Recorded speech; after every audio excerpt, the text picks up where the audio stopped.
문제였는데. 두 문제 풀면 되는데 두 문제. 근데 세 문제. 근데 뭐 솔직히 말하면은 중간중간에 뭐 안 배운 내용도 굉장히 있어가지고 그냥 오늘 배우는 거 그냥 마무리 짓고 다음 시간에 이제 다시 배우는 걸로 합시다. 네. 자, 그러면은 오늘 배울 내용은 이제 31페이지.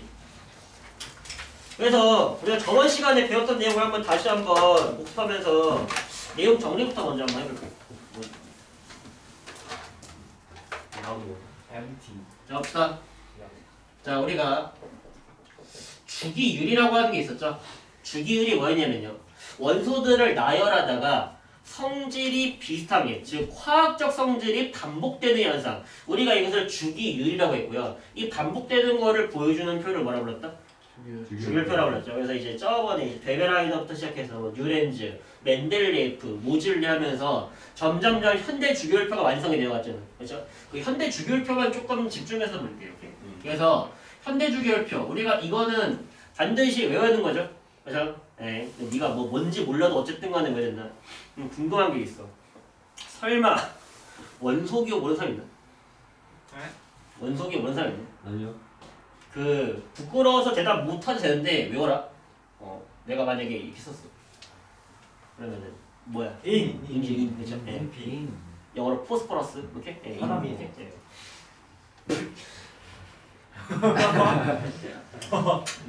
네. 여튼간에 그래서 수소 그다음에 그다음 뭐 리튬, 베릴륨하고 쭉 건너뛰는 거죠. 왜 빈칸인지 제가 저번 시간에 다 얘기했죠. 네. 그렇죠? 네. 그래서 빈칸 쭉 냅두고 그다음에 풍소, 탄소, 질소, 산소, 플루오린, 네온 그리고 위에 헬륨이 있고요. 그다음에 나트륨, 마그네슘, 알루미늄, 규소, 인황, 염소, 아르곤에 칼륨, 칼슘에 브로민, 아이오딘까지 17쪽은 다 외우세요. 매지가나면 그렇죠? 그래서 요게 우리가 외워야 되는 주기율표 일부분이라고 했죠. 그렇죠? 그래서 우리가 배우는 주기율표는요, 항상 강조하는 거지만 3족부터 12족까지는 볼 일이 없어요. 오케이? 우리는 원자번호 20번까지만 보기 때문에 3족부터 12족까지 볼 일 없다라는 것도 꼭 다시 한번 기억하시고요. 이 주기율표의 가로줄을 우리가 뭐라 불렀다? 가로줄을 주기라고 부르는 거죠. 그렇죠? 그래서 수소가 첫 번째 가로줄이니까 몇 주기 연소? 1주기. 1주기 연소고요. 그 다음에 리튬 있는 데가 두 번째 가로줄이니까 2주기 원소 이렇게 쭉 내려가는 거죠. 그래서 현대 주기율표에 몇 주기까지 있다? 7주기까지 있다. 7주기까지 있고요. 반면에 이 주기율표에 세로줄도 있죠. 수소, 리튬, 나트륨, 칼륨 얘들은 첫 번째 세로줄에 위치하죠. 그래서 그 세로줄을 우리가 뭐라 불렀다? 족이라고 부르는 거죠. 첫 번째 세로줄 1족, 두 번째 세로줄 2족. 그 다음에 분소는요, 세 번째 세로줄이니까 3족이겠죠? 아니요. 건너뛰었죠. 건너뛰었다라는 거 꼭 기억하세요. 이 교실에서 3족부터 12족까지를 말하잖아. 그러니까 말하는 대로 그냥 맞을 줄 알아. 오케이? 알았어. 얘 몇 쪽이야? 11쪽이요. 11대 맞을 줄 알아. 최대한 낮게 불러야 돼. 1쪽이요. 나중에 낚여라. 이거 낚여버리죠. 나중에.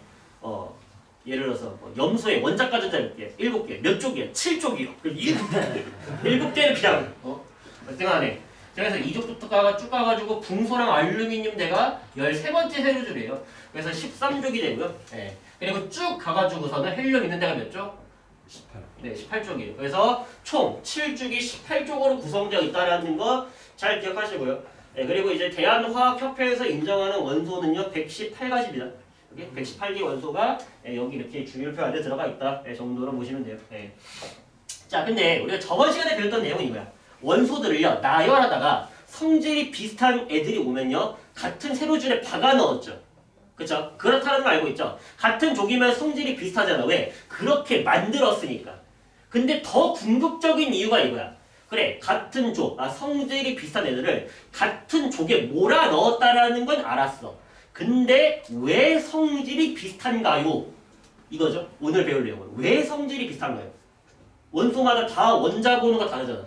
원자 번호 다 다른데 어떻게 성질이 비슷한가에 대한 내용이에요. 오케이?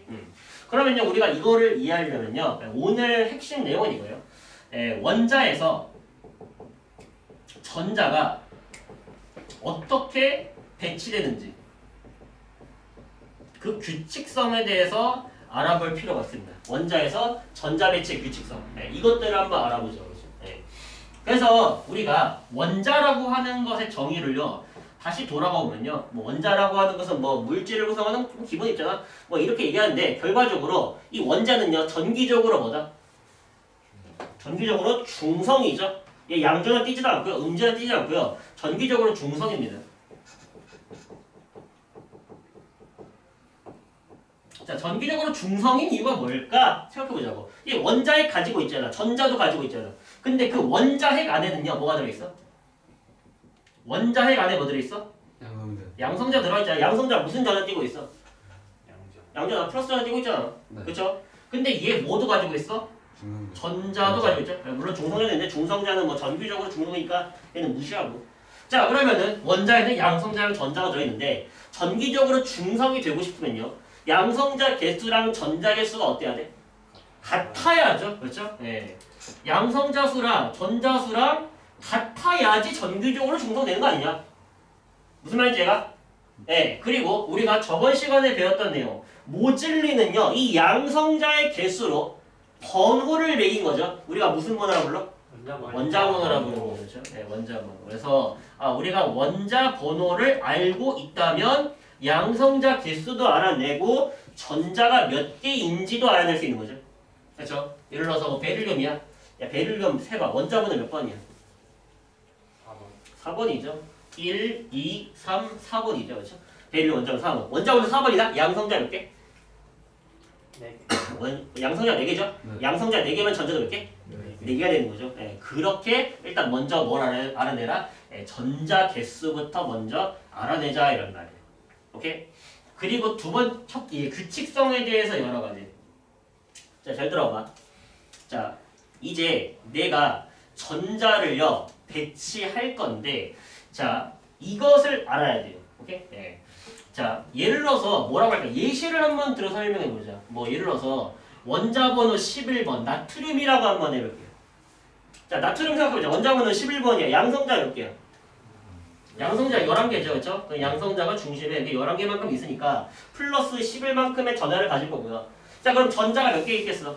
여러분. 전자도 11개 있겠죠? 자, 근데 문제는 이거야. 이 11개의 전자가 원자핵 주위를요 그냥 아무데나 돌아다니는 게 아니라고 했어요. 껍질. 예, 껍질을 돌아다닌다고 했죠. 예, 그래서 전자가 돌아다닐 수 있는 특정한 궤도를요 우리는 전자 껍질이라고 불렀습니다. 그래서 나트륨엔요 여러 가지 전자 껍질이 있는 거예요. 뭐 첫 번째 전자 껍질도 있고, 뭐 두 번째 전자 껍질도 있고, 그다음에 뭐 세 번째 전자 껍질도 있고, 네 번째 전자 껍질도 있고, 이렇게 전자 껍질이 여러 개가 있겠죠. 네. 자, 근데 이제 여기다가 뭘 할 거냐면요 여러 개의 전자를 배치를 할 거거든요. 그렇죠? 그때 나타나는 규칙성이에요. 네, 첫 번째 첫 번째 전자 껍질은요 생각해봐. 원자핵이랑 되게 가깝죠? 좁잖아. 전자가 많이 들어갈 수 있을까? 못 들어가는 거죠. 그래서 최대 아무리 많아봤자 전자가 몇 개까지밖에 못 들어갔나? 2개. 네, 2개까지 못 들어간다고. 네, 그래서 이걸 아세요. 첫 번째 전자 껍질은 전자가 최대 2개까지 들어갈 수 있다라는 사실을 잘 기억해 주세요. 오케이? 이해감? 자, 그리고 마찬가지로 자, 첫 번째 전자 껍질은 이런데 두 번째 전자 껍질보다 좀 널널하죠?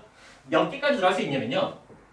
두 번째 이상이라고 퉁칠게요. 원래 정확하지도 않지만 두 번째 이상 전자 껍질에는요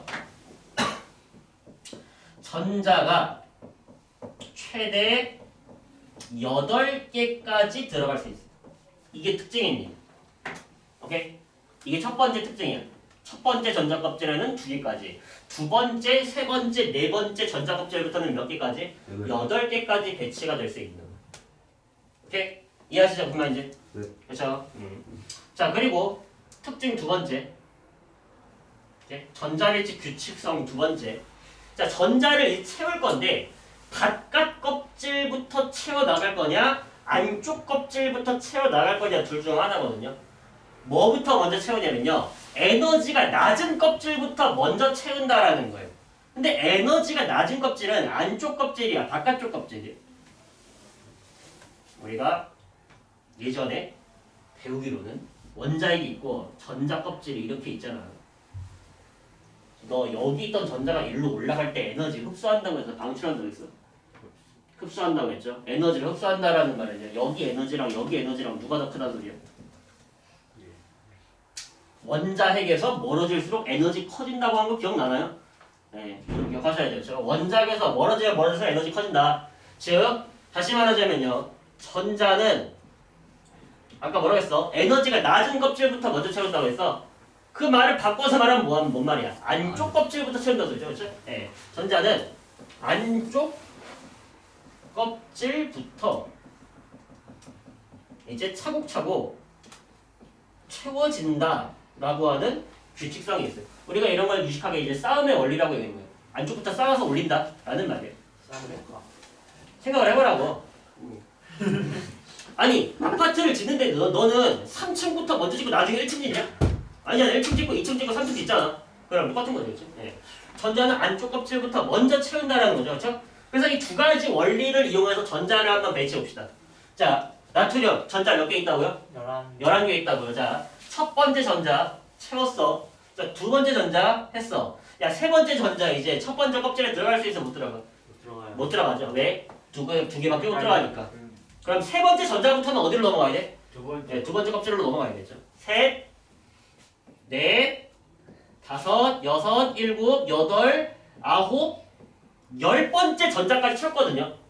야, 이 11번째 전자가 들어가야 될 거 아니야. 근데 두 번째 껍질에 들어갈 공간이 있어, 없어? 없어요. 없죠. 그러니까 어디로 넘어가서? 세 번째 껍질로 넘어가서 이렇게 배치를 한다라는 거예요. 오케이? 이게 전자 배치의 규칙성이에요. 첫 번째 껍질에 2개, 두 번째 껍질부터 8개를 안쪽 껍질부터 차곡차곡 채워나간다. 오케이? 되게 단순한 규칙이죠. 자, 그래서 우리가 이 두 가지 규칙성에 따라서 이 나트륨을 전자 배치해봤을 때 특징이 나와요. 뭐가 어떤 특징들이 보이냐면요, 이런 것들이죠. 자, 첫 번째, 자, 이걸 알 수가 있어요. 전자가 들어있는 전자 껍질 수를 알 수가 있죠. 야, 전자가 들어있는 껍질이 총 몇 개냐? 3개죠. 첫 번째 껍질 들어가 있네, 두 번째 껍질 들어가 있네, 세 번째 껍질 들어가 있네, 네 번째 껍질 안 들어가 있네. 그래서 전자가 들어가 있는 전자 껍질 수 3개다 라고 결론 낼 수 있죠. 가능하죠? 그렇죠? 네. 자, 그 다음에 두 번째 이거야. 가장 바깥 껍질에 있는 전자 개수는 몇 개? 하나. 네, 1개죠. 가장 바깥 껍질 1개 있죠. 네. 오케이? 자, 그래서 뭐랑 연관이 있나요? 자, 주기율표를 되돌아가서 나트륨 한번 봐봐. 몇 주기 몇 쪽이야? 3주기에 1쪽이죠. 3주기인데 껍질 3개네. 1족인데 원자과 전자가 1개인데. 오케이? 자, 그거 하나만 보고 어떻게 하나요? 자, 하나만 더 해봅시다. 이게 진짜로 맞는 말인지, 주기가 껍질 수를 보여주고 족이 원자과 전자 수를 보여주는지 한번 사례 하나만 더 들어보겠습니다. 뭘로 할까? 예를 들어서 알루미늄? 알루미늄 할까요? 아니야, 알루미늄 하지 말고 플루오린을 해볼까? 플루오린. 자, 플루오린 원자번호 9번이에요. 자, 원자번호 9번이다. 자, 차곡차곡 할게요. 자, 양성자 9개. 자, 그러면 전자도 9개 들어가야겠죠, 그렇죠? 네, 그러면요, 첫 번째 껍질, 두 번째 껍질 이렇게 딱 칩시다. 자, 9개 전자, 첫 번째 전자, 두 번째 전자. 이 첫 번째 껍질 못 채우죠? 세 번째 전자부터 넘어가야겠죠? 세 번째, 네 번째, 다섯 번째, 여섯 번째, 일곱 번째, 여덟 번째, 아홉 번째. 자, 이러면 전자 배치 끝났죠? 네. 그렇죠? 예. 자, 그러면요, 플루오린 봐봐, 플루오린. 자, 전자가 들어있는 전자 껍질 개수가 몇 개로 보이니? 두 개로 보이죠? 플루오린 몇 쪽이야? 2주기죠, 그렇죠? 네. 그 다음 두 번째, 가장 바깥 껍질에 있는 전자가 몇 개냐? 7개. 7개죠. 그렇죠? 자, 근데 얘가 몇 쪽이라고요? 2쪽이라고요. 이게 몇 쪽이라고요? 17쪽이라고요. 이렇게. 그래서 우리는 이렇다라는 걸 알 수 있어요.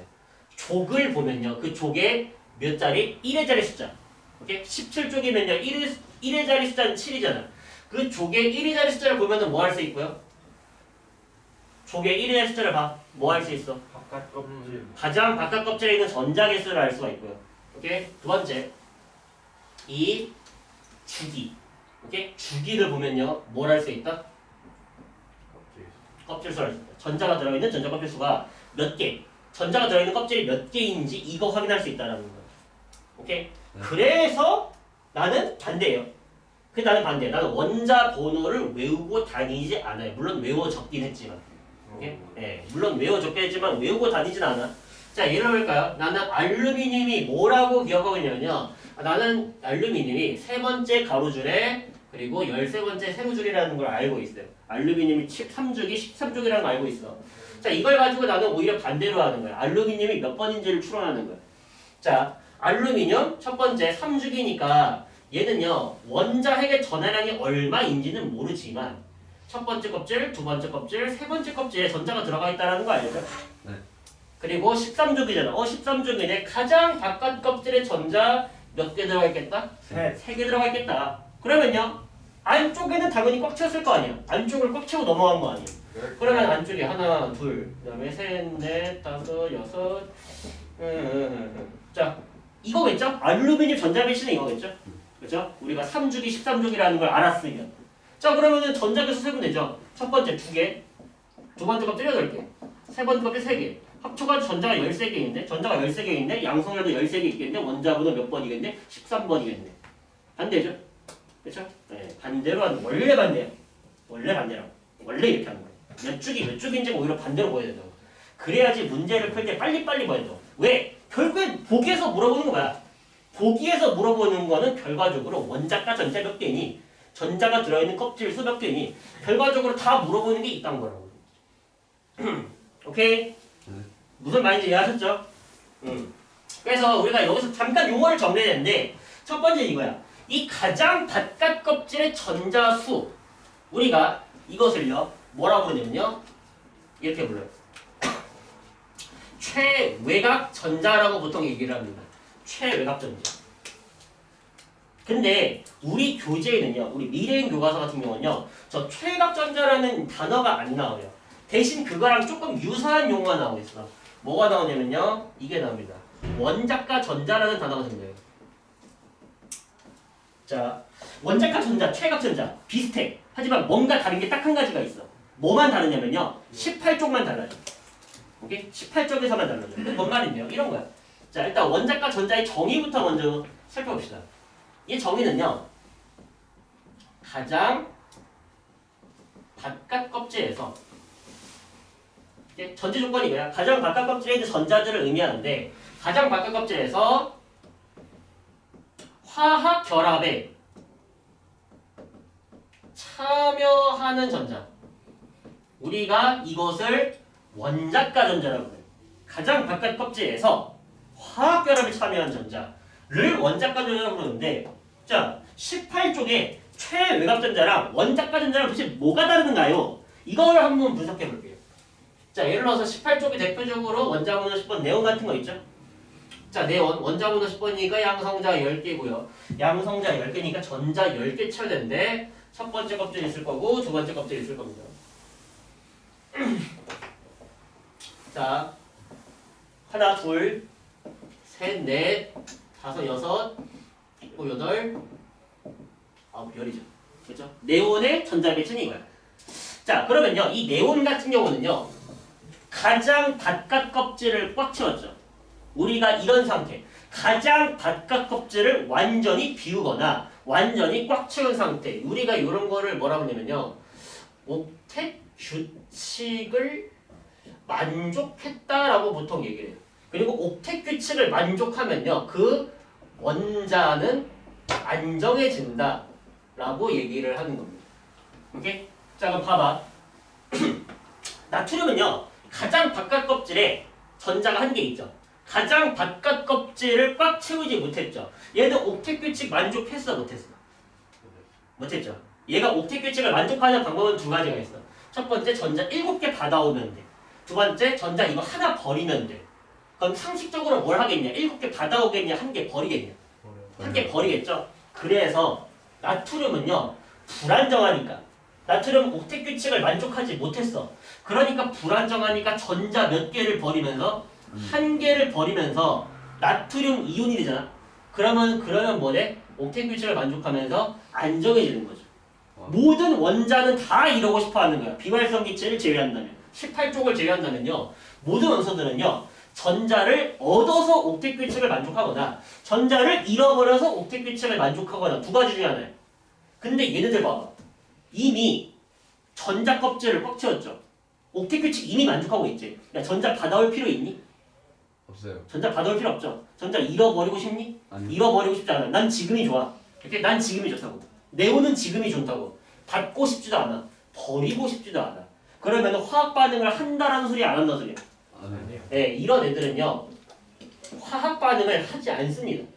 그래서 화학 반응을 하지 않는 거를 우리가 비활성 또는 불활성이라 불러요.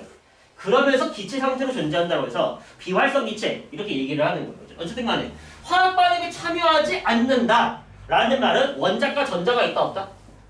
네, 원자과 전자가 없다는 소리죠. 원자과 전자가 0이라는 소리입니다. 0이에요. 딱 없다 라고 얘기를 하는 거예요.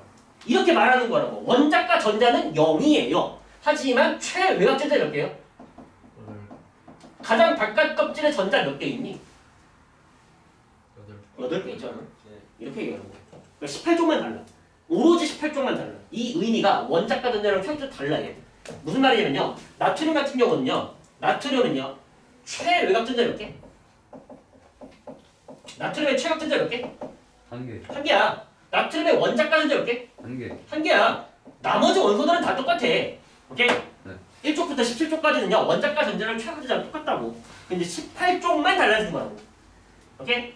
그래서 주의하세요. 오케이? 근데 보통 이제 학교에서 최외곽 전자랑 원자과 전자를 구분 잘 안 하거든요. 심지어 얘네 교과서 같은 경우는 아예 최외곽 전자라는 말이 빠져 있는데 이걸 기억하세요. 원자과 전자 18쪽은 없다. 0이다.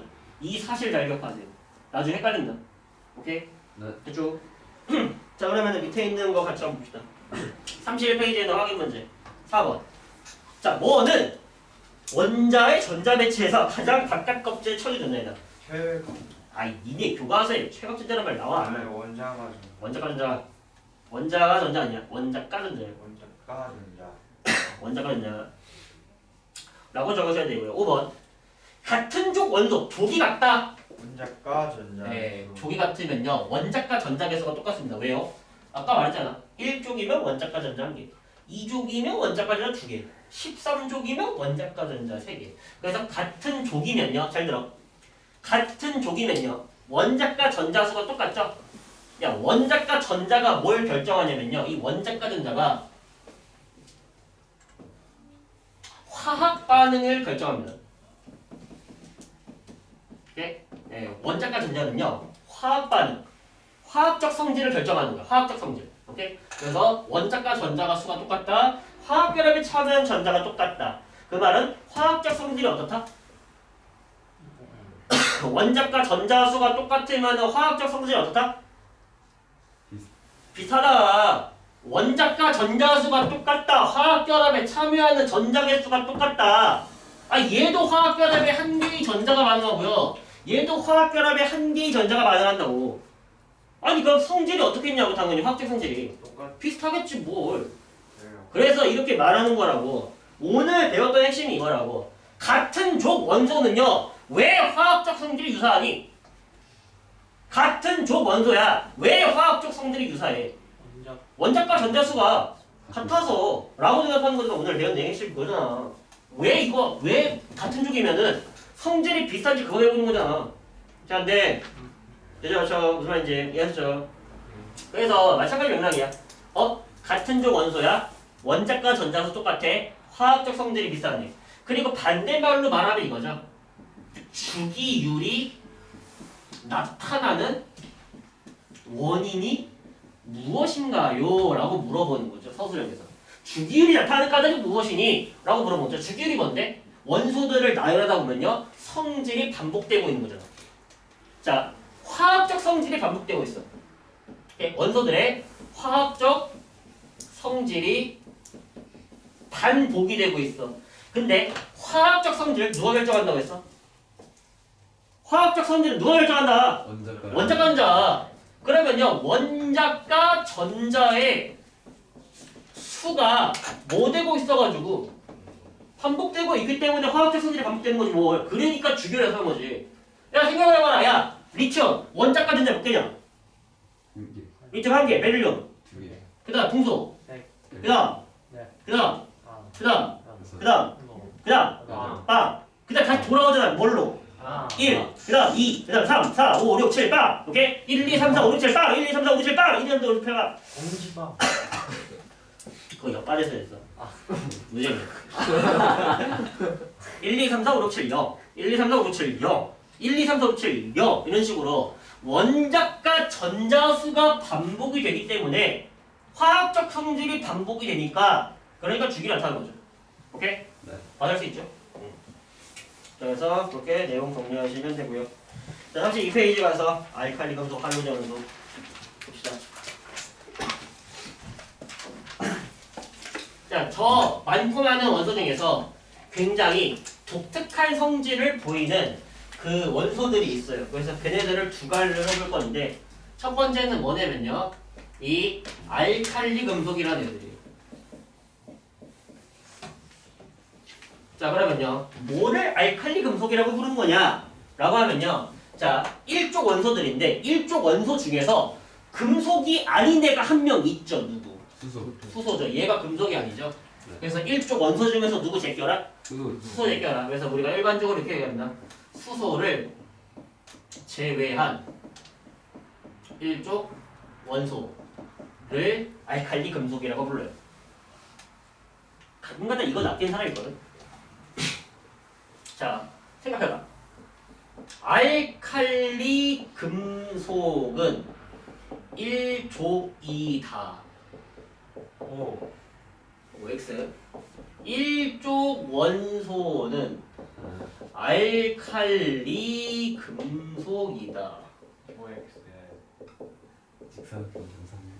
자, 첫 번째 문장. 알칼리 금속은 1족이다. 맞을요? 맞아요. 네? 1번. 맞아요. OX. 맞아요. 오. 맞아? 네. 자, 2번. 1족 원소는 알칼리 금속이다. 틀렸어요. 네, 이건 틀렸죠. 그렇죠? 왠지 안 해? 수수수. 김현수. 야, 알칼리 금속이면 누구 있어? 리튬이랑 나트륨이랑 칼륨이랑 이런 애들 있잖아. 이런 애들 1족 맞아 틀려. 맞잖아. 맞아요. 당한 거죠. 그렇죠? 근데 1족 원소는 모두 알칼리 금속이니? 아니요. 네, 이거 아니잖아. 수소는 1족 원소인데도 불구하고 알칼리 금속 아니잖아. 그죠? 네, 이런 문장들 주의하세요. 오케이? 많이 나중에 가서 이런 말 하지 마. 선생님, 알칼리 금속은요 수소를 제외한 1족 원소죠. 이딴 말 하지 마. 걔네들이 다 1족 원소인 거죠. 알칼리 금속은 1족 원소이다. 맞는 말이죠. 자, 그동안에 그래서 수소를 제외한 1족 원소들을 이제 알칼리 금속이라고 그러는데 얘들의 여러 가지 성질. 당연히 금속이니까 금속의 성질을 그대로 따라가고요. 금속의 성질이 뭐였어? 열 잘 통하고 전기 잘 통하고 그 다음에 뭐 광택 있고 전성과 연성 있고 뭐 이런 것들 있잖아요, 그렇죠? 네. 근데 그런 금속의 성질 제외하고요, 알칼리 금속만이 가지는 고유한 성질 중에서 첫 번째가 뭐냐면요, 얘네들 다 통틀어서 뭐라고 그러냐면 반응성이 굉장히 크다라고 얘기합니다. 반응성이 굉장히 크다. 이게 무슨 말이냐면요, 혼자 가만히 있지 못하고 자꾸 다른 물질과 화학 반응을 한다는 소리예요. 오케이? 그것도 굉장히 빠르고 격렬하게. 예. 그래서 이런 반응성이 크다라는 것을 알려주는 사례들이 있는데 그 중에서 대표적으로 뭐가 있냐면 첫 번째, 얘네들은요, 공기 중에서 쉽게 광택을 잃어버립니다. 왜 광택을 잃어버릴까? 광택을 잃어버린다는 말은요, 이런 반응이 일어나고 있다는 거예요. 대표적으로 나트륨이라고 칩시다. 나트륨이 가만히 있지 못하고 공기 중에 있는 누구? 산소랑 반응해서 이런 물질이 되기 때문에, 산화 나트륨 같은 물질이 되기 때문에 광택을 뭐한다? 잃어버린다라는 거예요. 오케이? 예. 반응식의 의미는 뭐 생각하지 말고요. 아, 산소랑 빠르게 반응해가지고 다른 물질이 되어버리니까 광택을 잃어버리겠네 정도로만 파악하시면 됩니다. 오케이? 자, 두 번째. 마찬가지 맥락이에요. 빠르게 반응한다고 했잖아, 다른 물질과. 그래서 물과 물과 빠르게 반응하여가지고 뭐를 만들게 되냐면요. 수소기체를 발생시킵니다. 수소기체를 발생시키고 남아있는 수용액은 어떤 성질을 띠냐면요. 염기성이라고 하는 이런 성질을 띠게 됩니다. 자, 이게 무슨 말이냐. 대표적으로 그냥 반응식 하나만 소개시켜 드릴게요. 마찬가지로 나트륨이라고 합시다. 나트륨이 물과 화학 반응을 하면요. 이때 뭐가 발생하냐면요. H2, 수소기체가 발생하게 되고요. 그 다음에 남아있는 애들이 이런 걸 만들어요. 수산나트륨이라는 물질을 만들어요. 여기서 이 수산나트륨이 염기성을 띠게 되는 원인이 됩니다. 얘가 염기성을 가집니다. 염기성이 뭔데요? 뭐 염기성은요 우리가 저 뒤에서 이제 산과 염기에서 주로 다룰 건데 기본적으로는요 우리 교과서에 나와 있는 대표적으로 모든 염기성 물질들은요 그 페놀프탈렌 용액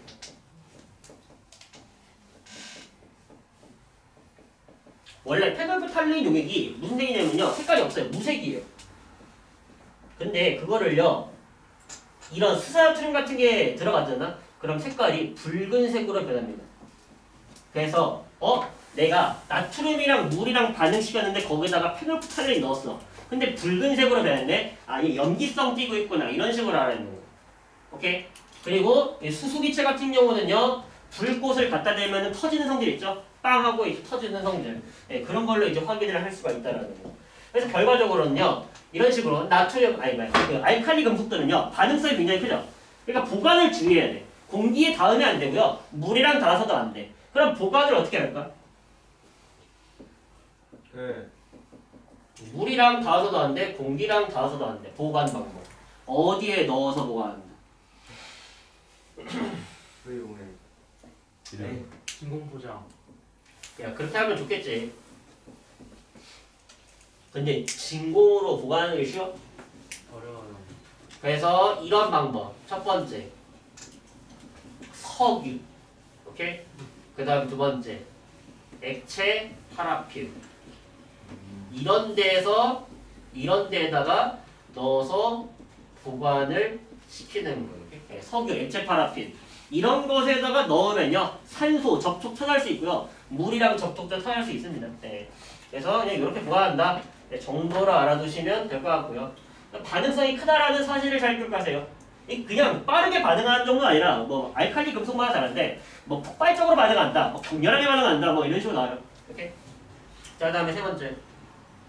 얘들은요 굉장히 밀도가 작습니다. 어느 정도야? 물 위에 뜰 정도요. 오케이? 네, 그래서 밀도가 다른 금속에 비해서 작다라는 겁니다. 네. 그리고 네 번째, 얘들이 그렇게 단단하지 않아요. 칼로 잘릴 정도고요. 오케이? 커터칼 있죠? 커터칼로 쓱쓱 잘려. 심지어 내가 손톱으로 누르잖아. 손톱 자국도 나와. 그 정도로 약하다라는 거죠. 그래서 굉장히 일반적으로 물은 금속이다라고 얘기를 하는 거예요. 금속이 물렁물렁하다. 무르다. 라고 얘기를 합니다. 오케이? 네. 그리고 참고로 뭐 뒤에서 자료를 보고 뭐 해석할 수 있지만 이 반응성을 비교하잖아. 누가 제일 빠르게 반응한가요? 그 반응성을 비교하자면요. 리튬이랑 나트륨이랑 칼륨만 비교했을 때는요. 요 순서가 됩니다. 예? 그러니까 주기율표에서 어디로 갈수록 주기율표에서 아래로 내려갈수록 반응성이 커집니다. 그래서 리튬은요 그냥 물이랑 빠르게 반응하는 정도인데 나트륨은 물과 격렬하게 반응하고요. 칼륨 같은 경우 물이랑 폭발적으로 반응한다. 보통 이렇게 표현이 돼요. 그래서 리튬을 내가 손톱만하게 잘라서 딱 물에 넣잖아. 그럼 막 불꽃이 팍 하면서 반응을 해.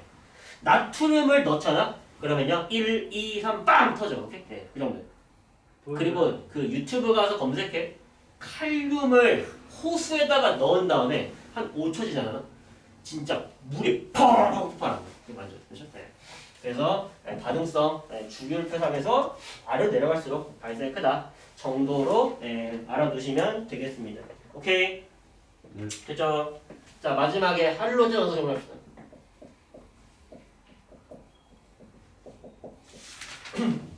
자 할로젠 원소. 자 일단 누구를 할로젠 원소라고 그러냐? 네, 17쪽 원소들이 할로젠이에요. 그래서 제가 주기율표에서 여기까지 여러 거 있죠? 17쪽이면 얘네들이잖아. 그렇죠? 플로린, 염소, 브로민, 아이오딘. 얘들 17쪽 원소. 얘들이 할로젠 원소인데 얘네들도 마찬가지로 굉장히 반응성이 커요. 알칼리 금속과 마찬가지로. 왜냐면요. 알칼리 금속과 마찬가지 맥락인데 알칼리 금속들 전자 하나만 잃으면 되잖아. 그렇죠? 얘네들은 전자를 하나만 얻으면 돼. 그러니까 전자를 하나만 잃어버리면은 금방금방 안정해지니까 전자 하나 잃어버리고 싶어서 미친 애들이. 오케이? 얘들은요 전자 하나 얻고 싶어서 미친 애들이에요. 반응성이 클 수밖에 없는 거죠. 그렇죠? 하나 뺏어오고 싶으니까. 하나 버리고 싶으니까. 오케이? 네. 뭐 어쨌든 반응성이 굉장히 크기 때문에 마찬가지로 할로젠 원소랑 알칼리 금속이랑 넣어놓잖아. 얘들끼리 그냥 미친듯이 반응하는 거야. 미친듯이. 완전. 개 미친듯이 반응해. 이런. 오케이? 네. 그래서 알칼리 금속과 격렬하게 반응을 한다라는 거. 대표적으로 뭐 이런 거 있죠. 아까 전에 봤던 이 나트륨이랑 염소기체 이거 알칼리 금속이랑 할로젠 원소죠. 네. 그러면 얘들이 미친 듯이 빠르게 반응해가지고 이런 염화나트륨 같은 이런 화합물을 만들 수 있다 정도로 기억하시면 되고요. 그 다음에 얘네들이 가진 독특한 특징들이 몇 가지가 있어요. 두 번째, 얘들은요 이원자 분자 상태로 존재합니다. 그러니까 여기서 이 단어를 주목해야죠.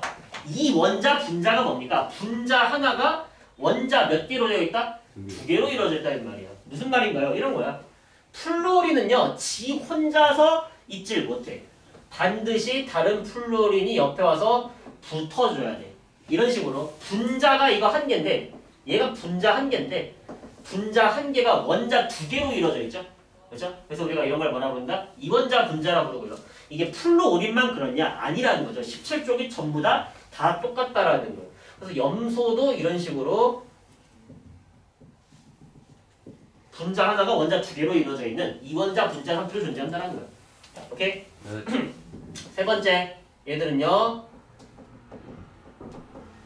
독특한 고유한 색깔을 가지고 있어요. 뭐 물론 교과서마다 그 색깔이 약간 다르게 표현하는데 보통은 이렇게.